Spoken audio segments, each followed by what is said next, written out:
wake up?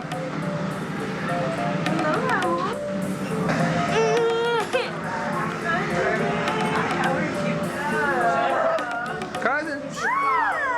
Yeah. Good way to kill her.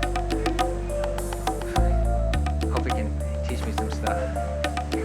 My reality, I've had a few life-changing experiences. You know, he's been through a lot of trouble through the last couple of, years and stuff, and I think it's amazing that he's come out of the other end, you know what I mean?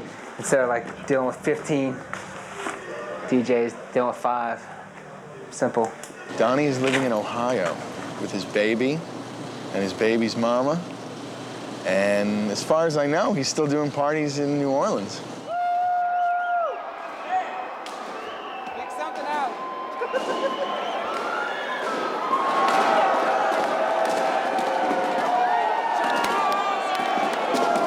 It's ironic that you think, oh, he could have went, they were trying to throw him in jail for doing these parties, and now he's right back at the exact same venue and everything. It probably won't be as big as the other parties. There's a million reasons for that, but when we start listing them off, I don't want to say the economy's bad, but I don't want to give the government any credit. Maybe people are just tired of it. Maybe the people that were into it for just because it was a cool thing to do, I think they found something else. So, hey, cool people, call me. Tell me what you're doing. Read the marquee, dance among the ruins. It's the only way to be.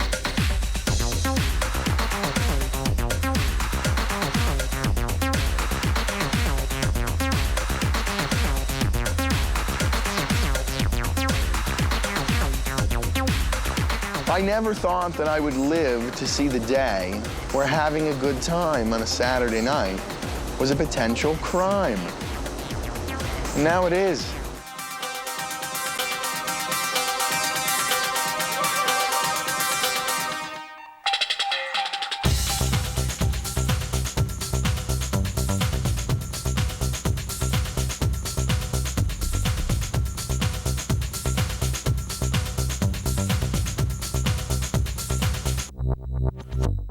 For some reason, I was running late that day, and when I was driving up, I saw there was like all these buses, INS buses, and cop cars all over. So I started calling people in State House, and nobody would answer the phone. Finally, somebody called me and like, Donnie, don't come in here. The DA's in here, and there was like 2,000 people outside. And I was telling people, hey, the party's still gonna happen. The government had come in, they confiscated like all the water, and we had these fortune cookies that we had made for the party with different fortunes in it. They took those and took all the glow sticks. They took a picture of everybody in the venue, got their name and interviewed everybody in here. They opened up all the turntables and the sound equipment, and they searched everybody. And I think they arrested the security guard with a joint or something. So finally they left at about like 1:30, and we opened the doors. It was just jailbreaking here.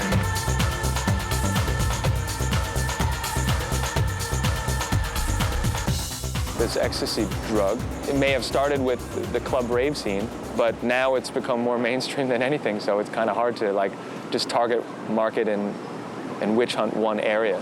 They thought that I was selling drugs, and so they just started threatening me with all kinds of stuff. And they took a law that was meant to stop crack houses and tried to use it against raves. The crack house law was something that was on the books from the 80s, where they were able to go in to a building if it was obviously used for the distribution of crack cocaine and shut it down. Manager, employee, anything, anybody involved with a building that has a roof over it, the DJs, everybody, could be charged with this if they want to take it that far. You want to see me shake my money maker? Oh, New Orleans style. What they're trying to do is a joke. It doesn't weigh that much. I mean, the fact that they have a lot of power makes it a little bit heavier, but it doesn't go anywhere else.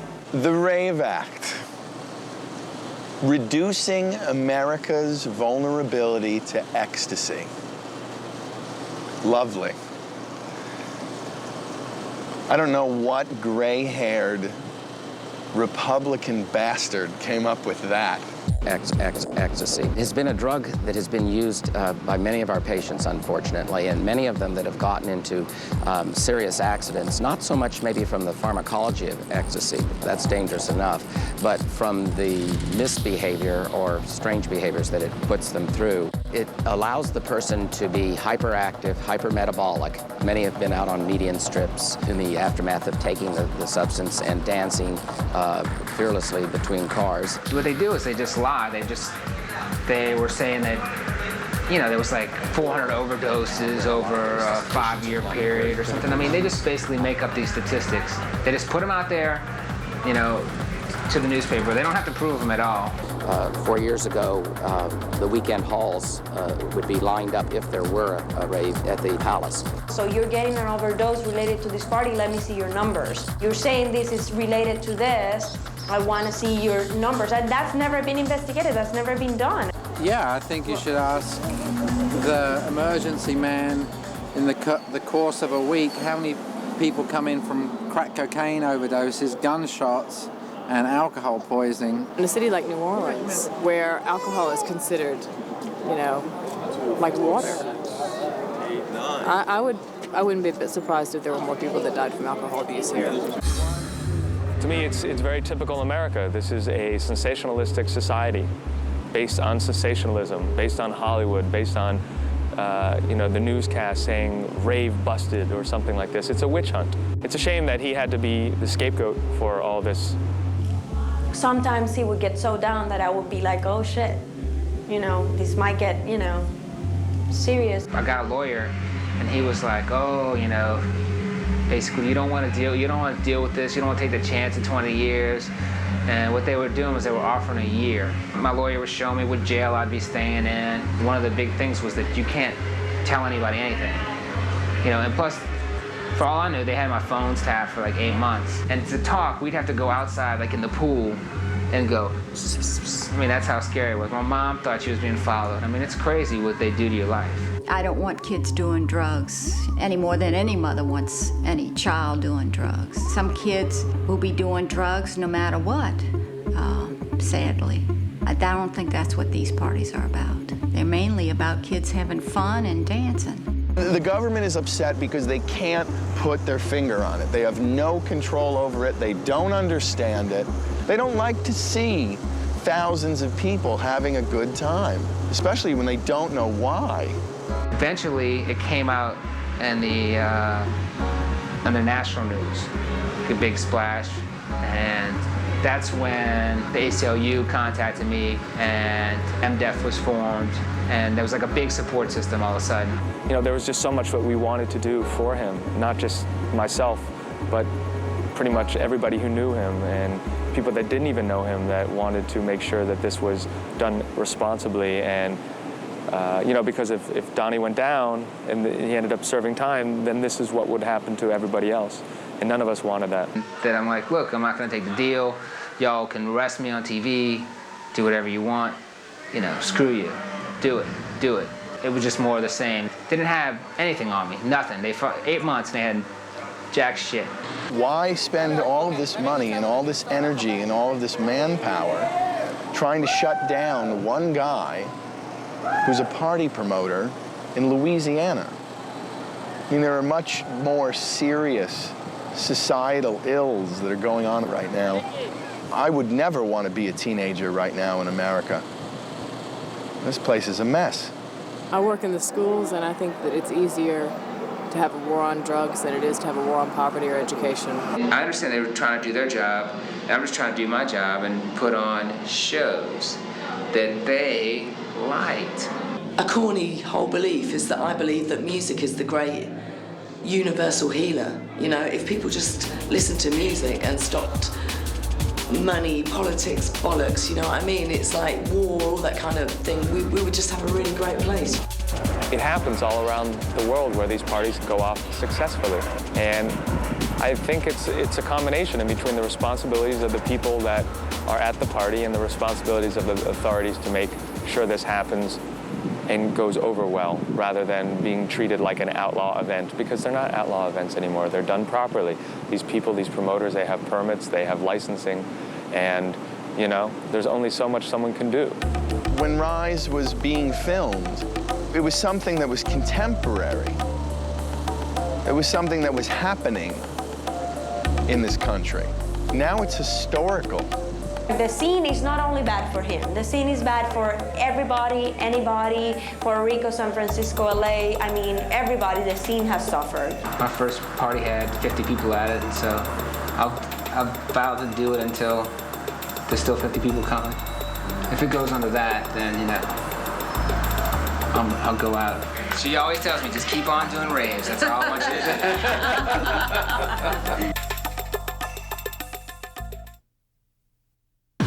You know, you passed it to Fairmont.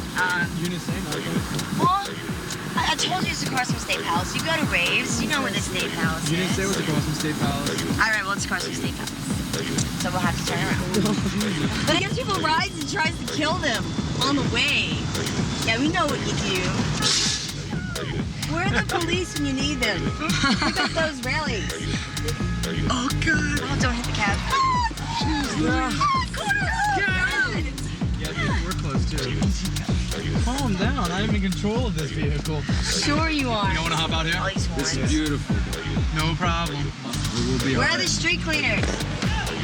Thank you so much. Are you a tourist? Okay. Look what you do to my city. That's disgusting. Look, there's trash cans on every corner. Watch out, it's open. Oh, God. Watch out. Stop. Oh, my God. Door, dude. All right. Are you all right? Did you just get your shoe? Yeah, I actually got my Achilles split. Thanks for running over my foot.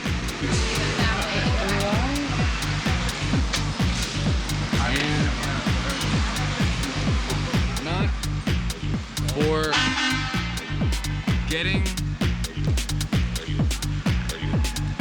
us into a car wreck.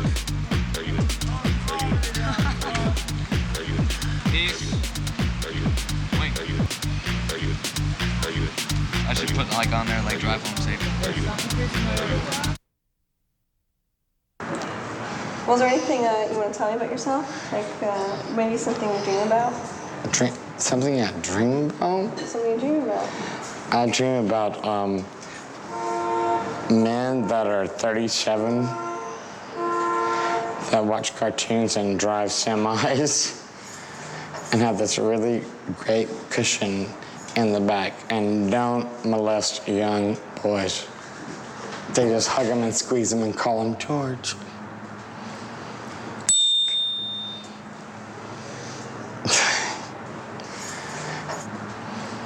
And we are north by northwest at 34 degrees.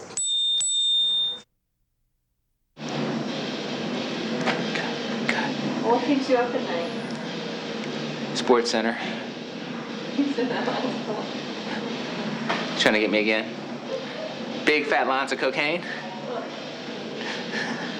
Are you oh God, are you sober right now? Oh my God. Oh no. No, are you sober right now?